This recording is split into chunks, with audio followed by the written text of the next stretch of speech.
Olá pessoal, professor Marcelo Carneiro, História de Israel. Quero comentar hoje sobre o tópico que vamos estudar essa semana, que é as reformas de Ezequias e Josias. São reis do reino de Judá que continuou a existir depois que Israel Norte foi conquistado pelos assírios em 722 a.C. O que fez Judá não ter sido conquistado foi exatamente o fato de que Acás, pai de Ezequias, fez uma aliança com o rei da Assíria.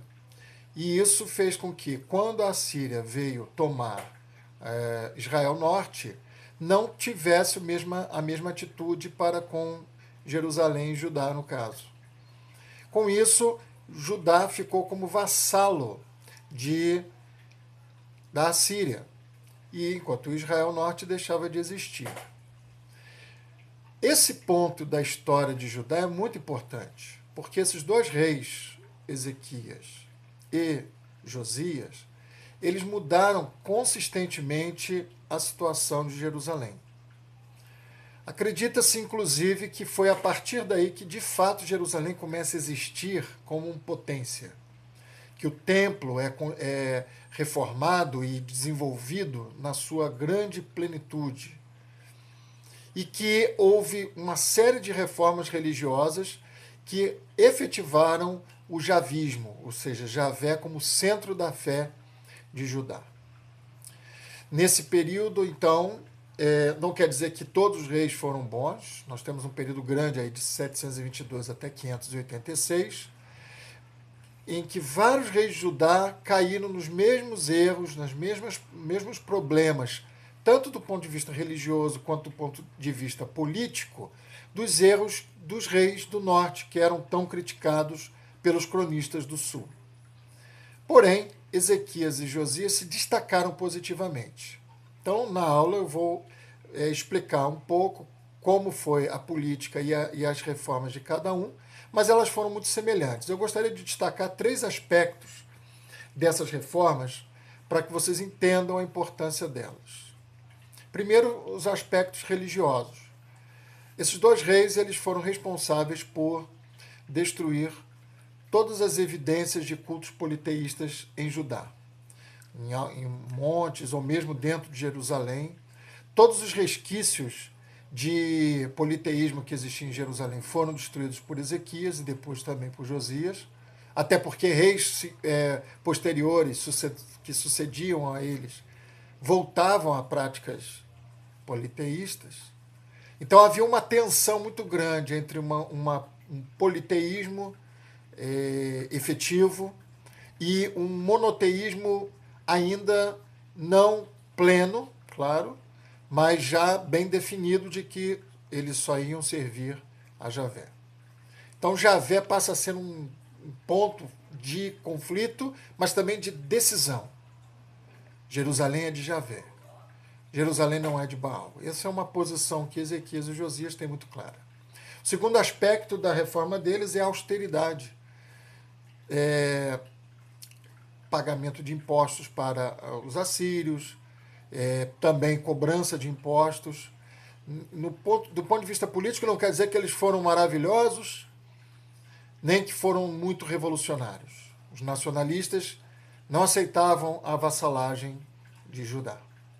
Mas eles também se aproveitaram em parte, especialmente Ezequias, porque nesse período a Babilônia tomou a Síria, no período de Ezequias. Isso fez com que Israel, no caso Judá, não fosse atingido, não fosse afetado por esses grupos mesopotâmicos.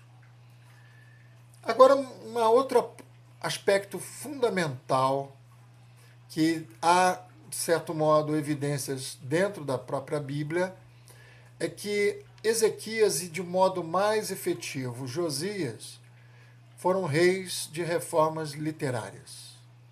Foram reis que investiram nas escrituras. Provavelmente muita coisa antiga, das tradições antigas que estão em Gênesis, que estão no Pentateuco como um todo, no livro de Juízes, no livro de de Josué,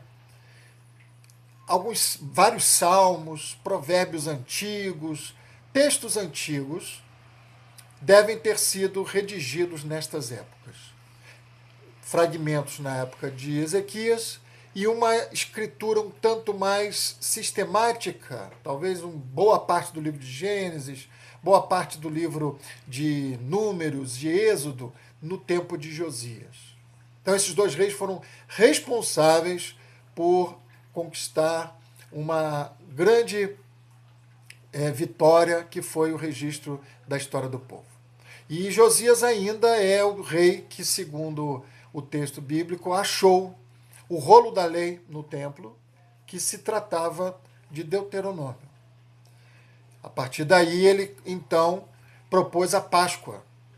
Josias retoma a Páscoa que, segundo o texto, nunca tinha acontecido em Israel.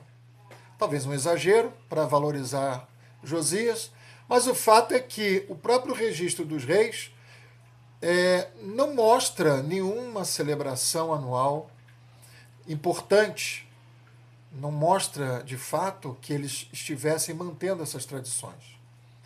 Um caso de Davi, quando entrou em Jerusalém e colocou o tabernáculo dentro de Jerusalém, promoveu uma grande festa, não necessariamente seria a Páscoa, apesar de que foi uma festa popular. Isso faz com que, então, Ezequias e Josias sejam reis plenamente importantes, de certo modo identificados com o Messias, é o que acontece com Isaías capítulo 7, que chama Ezequias daquele que é o Emanuel, Deus conosco, e que depois esse texto foi então aplicado a Jesus Cristo. Então nós ficamos aqui com essas duas figuras muito interessantes, futuramente falaremos mais deles, mas peço a vocês que sigam os slides, leiam os textos bíblicos, tem referências para aprofundamento e outros materiais que estarão à disposição na plataforma. Um grande abraço e até o próximo encontro.